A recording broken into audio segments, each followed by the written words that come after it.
Welcome back to Propaganda Watch, ladies and gentlemen. I'm James Corbett of corbettreport.com, coming to you, as always, from the sunny climes of Western Japan. But today I have for you a message of warning. It's silent.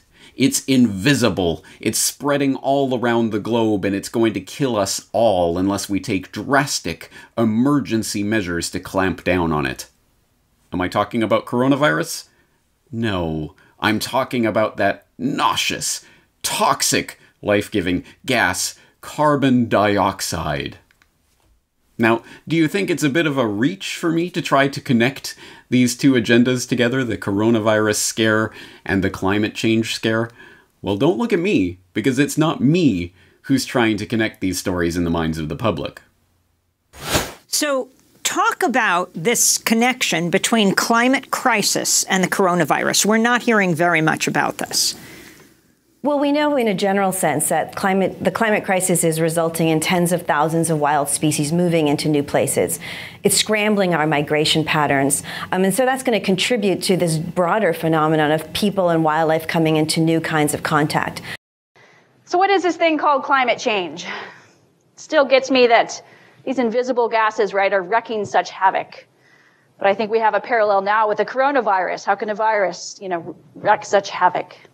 And so what scientists did was they sterilized the whole area, very clean, very scientific. They got into those ice cores, and then they just wanted to see what can they find that's been locked down there in the glaciers in ice for thousands of years. Well, the experiment revealed 33 groups of virus genuses in the ice cores. Of these, 28 were previously unknown to science. So this is 2 little ice cores, and just in those 2 little random bits of ice taken out of this glacier, they found 28 different types of viruses that we had never seen before. And what's really cool about the ice, literally, is that those things stay in there. But when it melts, then they can come out. And then we might become familiar with those 28 or more types of viruses. So according to the study authors, the microbes differed significantly across the 2 ice cores, presumably representing the very different climate conditions at the time of deposition. And they warned that in a worst case scenario, these and possibly other pathogens can be released as the climate crisis melts glaciers around the world. Yes, if you haven't noticed it by now, you are about to notice it on a large scale, specifically the connecting of one globalist-backed, agenda-pushing scaremonger story with another globalist-backed, agenda-pushing scare story designed to spur the public into action of various sorts, or to design more specifically to allow governments to crack down on the public in various ways. And I think it's easy to see how those two agendas go together, but we are going to see that linked in the public imagination more and more going out from here. So it's an important propaganda vector to keep your eyes on. And one way that this is starting to manifest is in a type of sibling rivalry among alarmists, I suppose, where one of the siblings is complaining that the other is getting all the attention. Do parents out there in the crowd know what that feels like? Well, we are starting to see that with regards to these twin crises, and one example of that we can take not from Time magazine directly, but we'll get from Time via whatsupwiththat.com, which notes that Time is noting coronavirus is messing up pre-COP26 climate conferences, talking about, of course, the upcoming climate conference season, which leads up to the big Congress of the Parties in, I believe it's in December, where, of course, all year they jet set around the globe, the alarmists jet set around the globe, having these chinwags about the upcoming conference. And this is the most important conference of all time to crack down on CO2, is what they say every single year. But now they're complaining, well, all our preparatory conferences that we have before our main conference is going to be upset by this, the coronavirus scaremongering. So now we can't jet around to these tropical locations to have our big conferences, and we can't fly in on our private jets and take our limos to go eat our 4-star multi-course dinners while we talk about the threat that average people have by using too much toilet paper or going to the gas station or what have you. So that's one aspect of this. And another way that this is playing out is in stories like this one from fastcompany.com. What would happen if the world reacted to climate change like it's reacting to the coronavirus, which notes Executive Director of Climate Advocacy Group 350.org, which probably deserves its own Propaganda Watch special or perhaps an entire episode of the Corporate Report podcast. But May Bove says, we've seen that governments can act in the face of the coronavirus crisis, for example, and people can change their behavior in a very short amount of time. And that's exactly what the climate movement has been asking governments and people to do for years in the face of a different kind of threat, the climate crisis. And we don't see commensurate action. So you get the tenor of that type of propaganda vector that's being played out right now, which is, well, if we can take such drastic emergency lockdown, martial law, the world is ending action against coronavirus, then surely we can do it against this other hyped scaremongering story that we've been pushing for decades, right?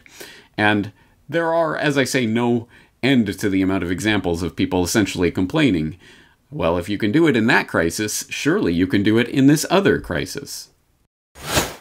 This is what 17-year-old climate activist Greta Thunberg's weekly school strikes usually look like. And this is what they looked like Friday, after the Swedish teen called on fellow climate activists to move their weekly rallies online due to the coronavirus. Thunberg, founder of the Fridays for Future movement, earlier this week urged young people on Twitter to join a digital strike by posting photos of themselves online and using hashtags such as #ClimateStrikeOnline. Thunberg wrote, quote, "We'll have to find new ways to create public awareness and advocate for change that don't involve too big crowds." In response to the coronavirus, the world has jumped into action. We've seen restrictions on travel, we've seen factories shutting down, quarantines, and we've seen a huge surge of scientific research on this topic. In other words, we've seen huge, rapid structural changes to try and combat this threat. And that is not the case for climate change. Stopping climate change also requires big structural changes. But when we talk about what needs to be done, we're often met with disbelief, even with anger. These are quite fascinating times. What surprises me most is that the measures that we are ready to take to face this coronavirus are much more severe than the measures that we would be ready to take to face climate change or atmospheric pollution. As I say, sibling rivalry. Well, how come you can get all concerned about that crisis, but you're not getting all concerned about our crisis? Yeah, as I say, you will notice that more and more as this plays out, but more insidious and more revealing of the real climate change agenda and what that has always been about is going to manifest in the ways that these different scaremongering stories are actually connected in what they want to accomplish in terms of changing your behavior, as the executive director of 350.org said in that article I quoted earlier. And this can be quite blatant and in your face. You don't exactly have to be a propaganda expert to discern what some of these people are saying. Case in point, the Sunday Times recently published an op-ed from Ed Conway called "Coronavirus Can Trigger a New Industrial Revolution. The disease could be the shock we need to harness new technology and new ways of working." And this article starts by noting, don't take this the wrong way, but if you were a young hardline environmentalist looking for the ultimate weapon against climate change, you could hardly design anything better than coronavirus. Unlike most other such diseases, it kills mostly the old who, let's face it, are more likely to be climate skeptics. It spares the young. Most of all, it stymies the forces that have been generating greenhouse gases for decades. Deadly enough to terrify, containable enough that aggressive quarantine measures can prevent it from spreading. The rational response for any country determined to prevent loss of life is to follow China's lead and lock down their economy to stem its spread.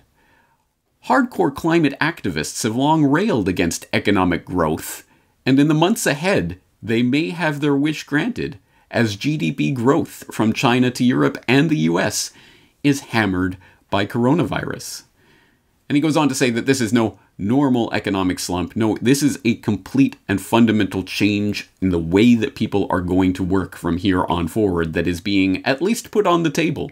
And it may not be completely ramrodded through with this particular round of biowarfare scaremongering, but maybe the next one or the one after that, at some point, people's entire way of life is likely to be fundamentally changed by these types of scares, just exactly in line with what the climate change scaremongers have been saying all along. So look with the silver lining on this gray cloud, guys. Even if this is a horrible disease that is going to wipe out a huge portion of the population, or even if it isn't, and we're just telling people that to freak them out about it, anyway, it clamps down on that dastardly, horrible economic growth and human productive activity. So it's kind of a win for the climate. The virus has emptied the streets of China's megacities, and manufacturing has slowed. Drastic quarantine measures implemented by Chinese authorities have resulted in significantly cleaner air, as this graphic from the World Meteorological Organization shows. China is now emitting 25% less greenhouse gas, a small victory against global warming. We've seen with the drastic measures that China has taken with regard to corona that emissions have gone down seriously. So people are working from home, manufacturing has slowed down. So these are the kinds of drastic measures that we will have to take for climate change, and it's better to do it kind of sooner rather than later, because it'll be more painful the longer we wait. I really want you to look at the way that this is going to be shoved down your throat in the coming weeks and months, because it will be, I guarantee it. And if you have your eyes open, you will see it. They're going to talk about the need to completely restructure the way that we live our lives, the way that we work, how we interact with other people, or don't interact with other people. It's better to interact online, because in actual physical meat space, you can contract diseases from people. There is a change that is going to be pushed in the way that we think of social interaction, in the way that we think about working and living and eating and shopping and everything else that it is we do. And it is going to serve the interests of people who for a very long time have been talking about the need to corral us into little spaces where we can be controlled.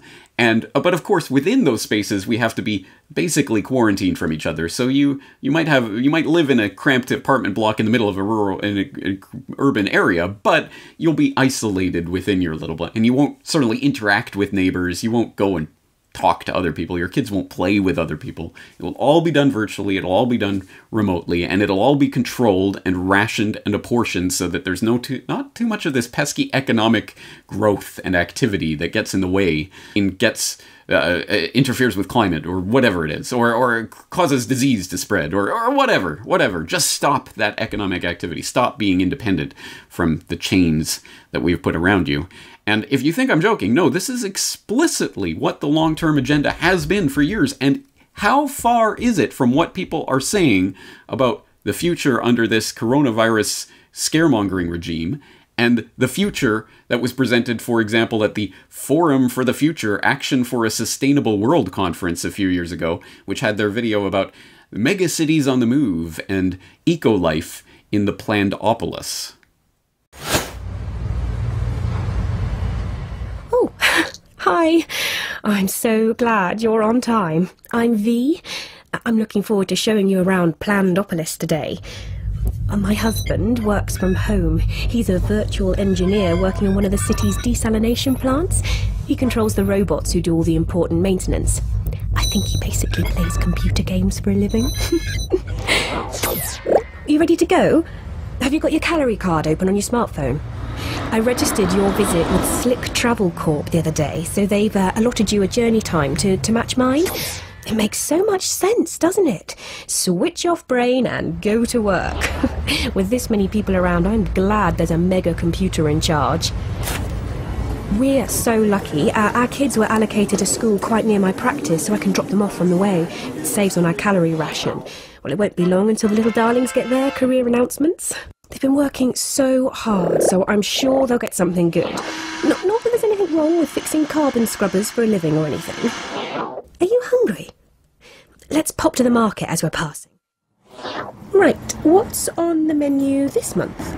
No, not meat. It's not your birthday. The Global Food Council are doing a really good job of keeping food production going. I mean, you don't get the choice you used to, but we're better off than most. I think it's probably easiest to walk from here. You barely see a car in the city centre nowadays, unless you're rich. Well, the state knows they just aren't practical anymore. We're all trying to meet our global carbon deal. Electric bikes are so much better for getting around our neighbourhood. And why waste valuable space on car parks when you can use them to grow food? I don't care what you say, Alex. They don't deserve to live in that ghetto. They are completely disconnected. No high-speed transport system, no new internet. They miss out on jobs and many essential services too. Oh, hi again. What a day.